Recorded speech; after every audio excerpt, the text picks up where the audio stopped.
আসসালামু আলাইকুম, বিসমিল্লাহির রহমানির রহিম। দর্শক, আজকে আপনাদের সম্মুখে একটা রাজা হাঁসের ভিডিও নিয়ে উপস্থিত হলাম। কথা হয়েছে যে অল্পের থেকে যে অনেক করা যায়, এটা চিরসত্য, কিন্তু আপনার চেষ্টা থাকা লাগবে।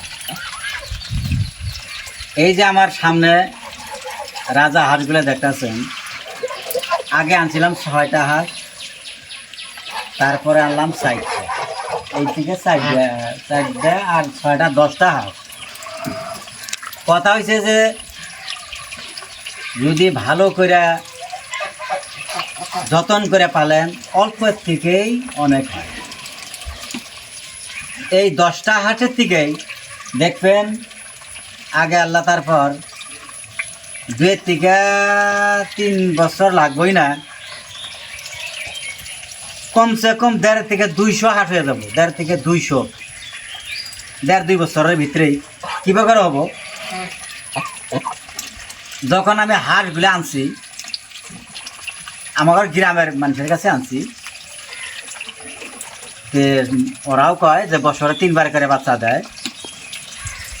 কেউ কেউ ভিড়ের মতো দেখি, কেউ কেউ কয় যে না, বছরের মতো চীনা রাজা হাঁস 1বার করে বাচ্চা দেয়। ওরা কয়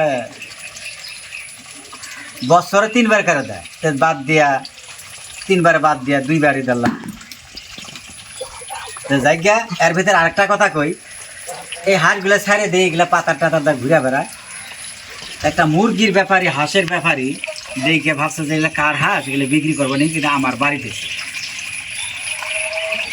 কয় ভাই এগুলো বিক্রি করবেন নি? বললাম না ভাই, আমি তো খালি পাত্তম নিয়ে আইছি, পালমো আর। আমার কয় ভাই আপনি তো খুব ভালো জাতের হাঁস পাইছেন, কেন আপনি ভালো মন্দ কীরকম বুঝলেন? রাজা হাঁস তো সেম, সবারই তো এরকমই। কয় না, এর ভিতরেও কথা আছে। এই আপনি রাজা হাঁসগুলা বছরে 3বার করে বাচ্চা দিব, 3বার করে ডিম দিব কইছে, কিন্তু দিব না দিব আমরা জানি না। তার মানে এর আগে আমি পালিই নাই, এর বিষয়ে আমি জানি না। তো কথা হয়েছে যদি 3বার বাদ দিলাম, যদি 2বার করেও বাচ্চা দেয়, এখন দেখা গেছে 60টা আছে মাতৃ আর 3টা আছে মাত্রা, এই তো 10টা। যদি 10টা করেও ডিম দেয়, তা 7-10 70টা বাদ দিলাম, 70টা বাদ দিলাম। যদি 5টা করেও কম বেশি 6টা 7টা 8টা করেও দিয়েও যদি বইরা বাইসা যদি 5টা করেও টিকে, তা হইতেছে আপনার 5-7 35টা। হইতে মানুষের যে ধরনের কয় বছরে 3বার করে দেয়, আমি 2বারই ধরলাম।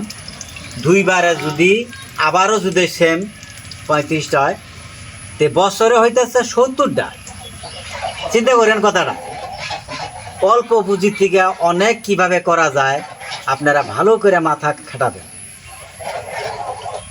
কথা হয়েছে আমিও অনেক এগুলো বাচ্চা আনছিলাম, চীনা হাঁসের বাচ্চা, সেগুলো পালতে পারিনি, রাখতে পারিনি, মারা গেছে। যাই হোক, যে কোনো খামার করেন, যাই করেন, অল্প থেকে শুরু করবেন। তখন আপনি রাজা হাঁস হোক, চীনা হাঁস হোক, হাঁস হোক, মুরগি হোক, ওর বিষয় কিছু আপনারা জানবেন। আর এমনিও খামার যদি বড় হয়, বেমারও কিন্তু বেশি বেশি আক্রান্ত করে, বেমারও আক্রান্ত হয়। তো যারা তো ওই ধরনের পুরানা খামারি, ওরা তো বড় সড়ো হাজার হাজার হাঁস মুরগি থাকলেও ওদের কাছে কিছুই না, ওনারা ওষুধ পানি সব কিছু জানে।